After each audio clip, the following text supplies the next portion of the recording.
এখানে অনেকগুলো টাকা আছে। তুমি আমাকে এত টাকা দিলে কেন? তুমি আমার বন্ধু হলে আমি তোমাকে দিতাম না? তার মানে আমরা বন্ধু? তুমি অনেক ভালো। আমি তাহলে যাই। 12টা বছর হয়ে গেল, তুই কি এখন ওই মেয়েটারে বলতে পারলি না? আমার এই জীবনে মেয়েটার যে অবদান তাকে কখনো বলা সম্ভব?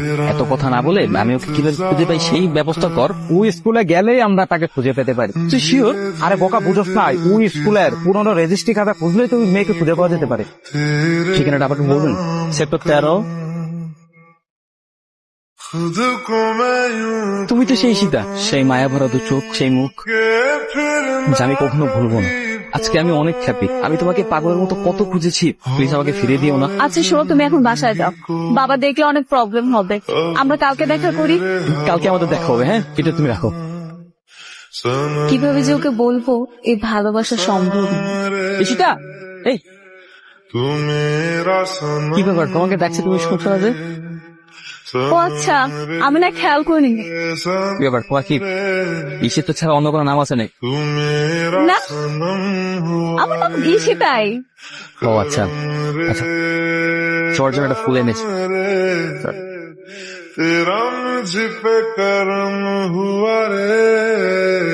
কালকে আবার দেখা হবে, হ্যাঁ? এতক্ষণ নিচে যার সাথে কথা বললি আর তোর হাতে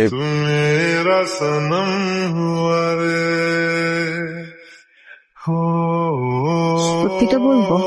হ্যাঁ, সত্যি বল। বাবা, সত্যিটা হলো ছেলেটা আপুকে অনেক পছন্দ করে। আমরা যখন মোহাম্মদপুরে বাসায় থাকতাম তখন থেকে আপুকে অনেক পছন্দ করতো।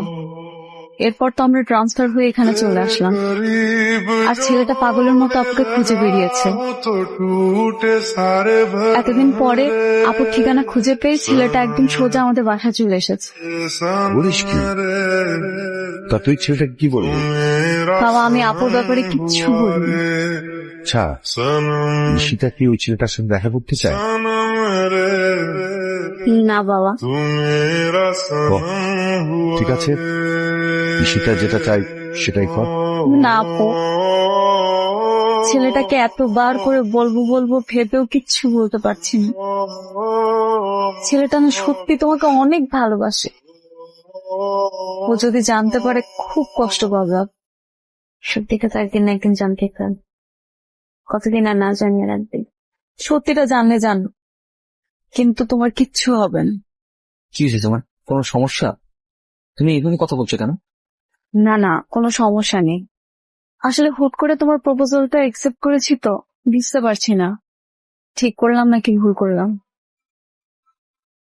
কেন ভুল করবে? অবশ্যই ঠিক করেছো। দেখো, তুমি আমার জীবনের একমাত্র প্রদীপ। তুমি নিভে গেলে যে আমি নিভে যাবো,